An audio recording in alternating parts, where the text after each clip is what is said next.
دلایا گناہ کے حوالے سے. میں ایک اور سائڈ پہ ہوپ دلانا چاہتا ہوں ان لوگوں کو who are very troubled, worried, can't get married. بہت سے لوگ کہتے ہیں جی ہماری شادیاں نہیں ہو رہی, financial crisis, issues with fertility, health issues وغیرہ وغیرہ. ابو ذر غفاری رضی اللہ عنہ کہتے ہیں کہ نبی صلی اللہ علیہ وسلم نے فرمایا, صحیح حدیث, کون سی ورس, وَمَن يَتَّقِ اللَّهَ يَجْعَل لَّهُ مَخْرَجًا وَيَرْزُقْهُ مِنْ حَيْثُ لَا يَحْتَسِبُ وَمَن يَتَوَكَّلْ عَلَى اللَّهِ فَهُوَ حَسْبُهُ. پھر ایک اور حدیث ہے, غالباً یہ حدیث قدسی ہے. حدیث قدسی ہے کہ مانگو, کھل کے مانگو. کتنا انڈر ایسٹیمیٹ تم اللہ کو کر رہے ہو, اتنا چھوٹا مانگ رہے ہو. کھل کے مانگو, اللہ تعالیٰ لارڈ آف دا امپاسبل ہے. میں یہاں پر ایک واقعہ سنانا چاہتا ہوں دل کو نرم کرنے کے حوالے سے. اسی آیت سے ریلیٹڈ مجھے یاد آیا, ڈاکٹر ایشان کا واقعہ ہے. ڈاکٹر ایشان ایک نیورو سرجن ہیں اور وہ فلائی کر رہے تھے غالباً سعودیہ سے کسی کنٹری میں, بہرحال کسی کنٹری سے دوسری کنٹری جا رہے تھے. راستے میں کہتے ہیں کہ بہت طوفان, ٹھنڈر, موسم بڑا خراب ہو گیا. جہاز ایک جگہ رک گیا, ایک ایئرپورٹ پہ بیچ میں. میں نے بڑی ریکویسٹ کی کہ یار مجھے پہنچنا ہے وہاں, میرا بڑا امپورٹنٹ کمٹمنٹ ہے, آپریشن ہے وغیرہ وغیرہ. تو پائلٹ نے کہا کہ نہیں ہم نہیں لے جا سکتے, آپ یہ ہے کہ کوئی کار کرا کے, جیپ کرا کے چلے جائیں, وہ قریب ہی ہے جگہ, اتنی کوئی دور اب نہیں رہی. کہتے ٹھیک ہے. ہم نے گاڑی کرائی, گاڑی کرا کے ہم جا رہے ہیں تو طوفان مزید تیز ہو جاتا ہے اور ہم اتفاقاً ایک گھر کے سامنے رکتے ہیں. وہاں پہ میں نوک کرتا ہوں تو ایک بوڑھی اماں باہر نکلتی ہے, بڑی کائنڈ تھی. ہم نے اسے کہا جی ہمیں اندر آنے دیں, بارش بہت ہے, ہم ذرا تھوڑا دیر رک کے چلے جائیں گے. ہم نے اپنے آپ کو فریش کیا. دیکھتے کیا ہیں کہ ایک بچہ زمین پر لیٹا ہوا ہے گدے پر, اور وہ بوڑھی اماں بار بار اس کے سر کو دبا رہی ہے اور بڑا پریشان ہے اس کے بارے میں.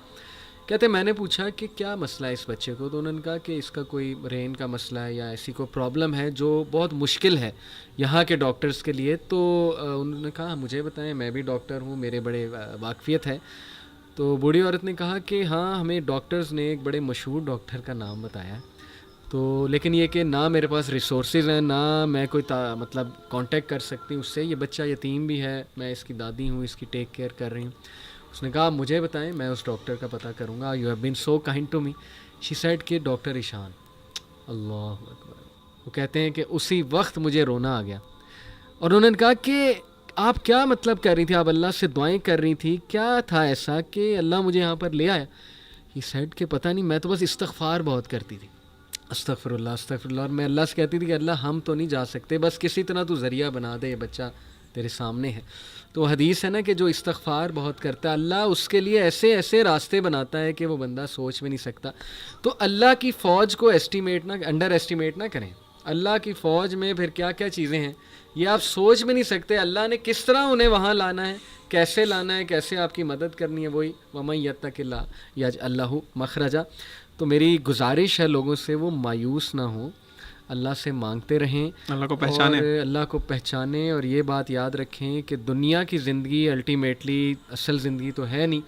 یہاں جو مل جائے اس پہ الحمدللہ گریٹفل, جو نہ ملے وہ اللہ سے ہی مدد مانگیں کہ اللہ مجھے تقویت دے, اے اللہ مجھے پرسپیکٹو دے, اے اللہ مجھے وزڈم دے, سکت دے, اور امید جاری رکھیں, نا امید کبھی نہ ہو. یقین کریں ایسی ایسی سٹوریز ہیں میرے پاس, ابھی ٹائم اجازت نہیں دیتا. جب میں نے تھوڑی سی ریسرچ کی, جو کپلز مایوس تھے اولاد کے حوالے سے, کس طرح اللہ نے انہیں اولاد دی ہے, وہ ایسی سٹوریز ہیں کہ آپ کے رونگٹے کھڑے ہو جائیں گے کہ امپاسبل سچویشن تھی, کس طرح انتظام اللہ نے کیا, کیسے وہ معاملہ پیش آیا.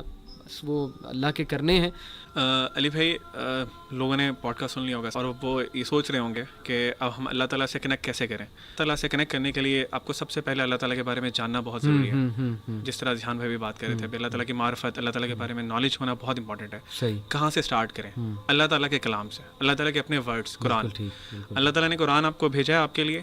اور میں ایک بہت بڑی مسکنسیپشن ہے ہمارے معاشرے میں, خاص طور پہ پاکستان انڈیا میں, کہ قرآن سے نا لوگوں کو دور کر دیا. پتہ نہیں, مجھے سمجھ نہیں آتی کہ کیا ایسی ریزن بنی. لوگوں کو کہا گیا ہے جی, کیونکہ ہم لوگ اجمی لوگ ہیں, عربک نہیں آتی ہم لوگوں کو بائی ڈیفالٹ, تو ہمیں کہا گیا جی قرآن جو ہے نا وہ آپ تو پڑھ ہی نہیں سکتے, آپ کا تو مطلب وہ لیول ہی نہیں ہے, آپ کو پہلے فلاں کچھ کرنا پڑے گا. بہت سے لوگ ایسی باتیں کرتے ہیں, اور اللہ معاف کرے کچھ کائنڈ آف ریلیجیس لوگ بھی اس طرح کی باتیں کرتے ہیں. قرآن سے ہمیں دور کر دیا گیا. قرآن ہے عربک میں, آپ سب سے پہلے تو قرآن کا ترجمہ پڑھیں, ٹھیک ہے, اور دیکھیں کہ اللہ آپ سے بات کر رہے ہیں. کیونکہ یہ نہیں ہے کہ قرآن صرف علماء کے لیے نازل ہوا تھا. دیکھیں فقہ کے جو مسئلے ہیں, جو اس طرح کے مسائل ہیں, وہ ڈیفینیٹلی علماء کین ڈو دس, وہ ہم لوگ نہیں بتا سکتے. بالکل صحیح.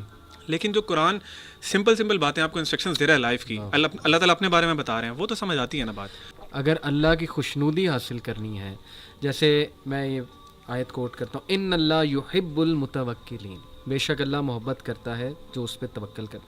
ان واللہ یحب الصابرین, بے شک اللہ صابرین سے محبت کرتا ہے. اور ایسے کیا ایکشنز ہیں کہ ہم اللہ کی محبت پا سکتے ہیں؟ علی بھائی ایکشنز تو بہت ہیں, لیکن یہاں پہ اللہ نے جو بات سمجھائی ہے یا جو سمجھانے کی کوشش کی ہے, جو آپ نے پوچھا ہے, وہ صرف پرسپیکٹیو چینج کرنا.